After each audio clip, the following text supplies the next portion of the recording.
guys. Let me do some more work on the batteries. Tab welder sort of works. It's working. I did actually order the bullet connectors, but they're too small. They still fit the wire though. So I think what I'm going to do is I'm just going to end up using them. They can still carry some decent amps through these copper connectors versus something that's bigger. I mean, this literally is the same size as the wire, which I'll show you. It's just the casing is bigger. So it will work. It'll just be really small, that's it.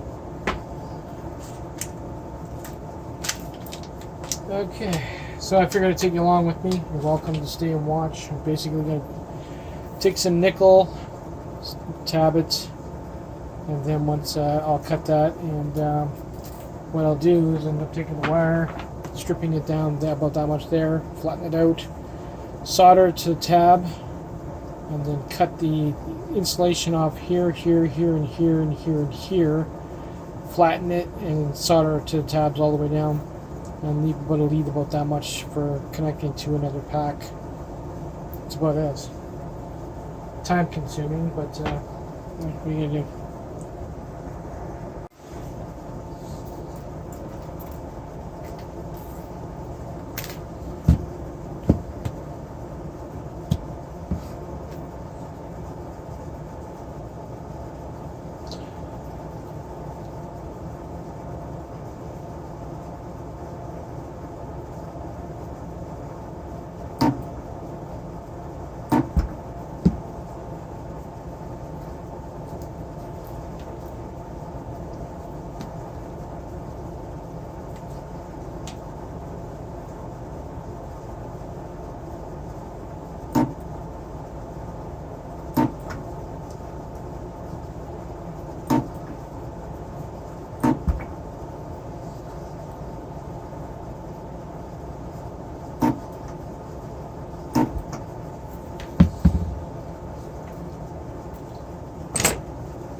There's one.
then we're done.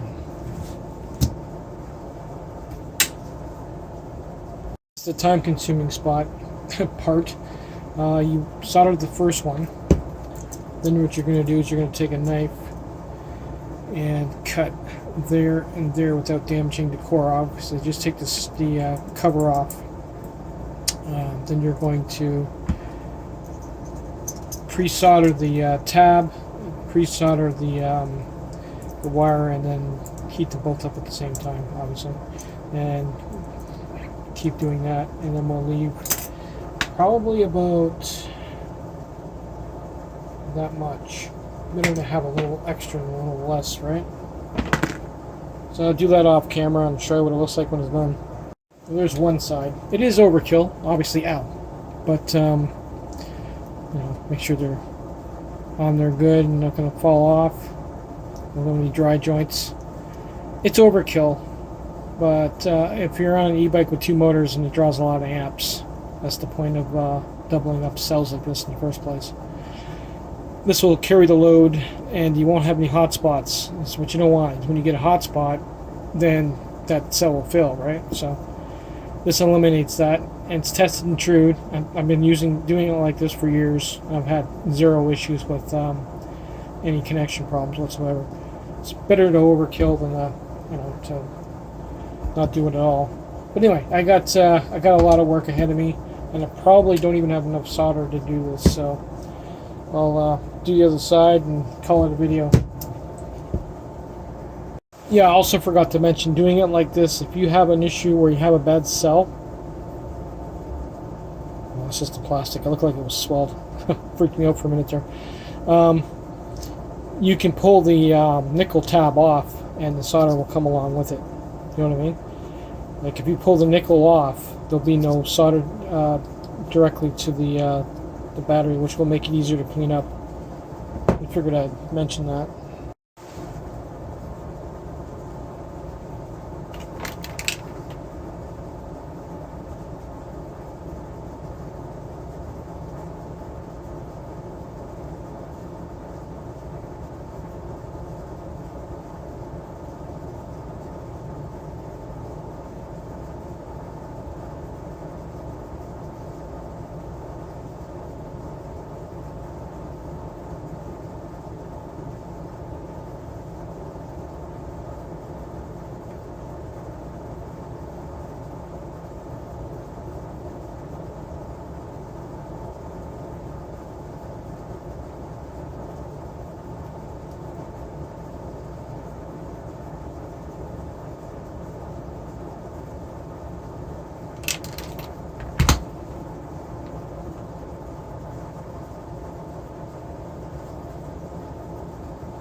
And there you go.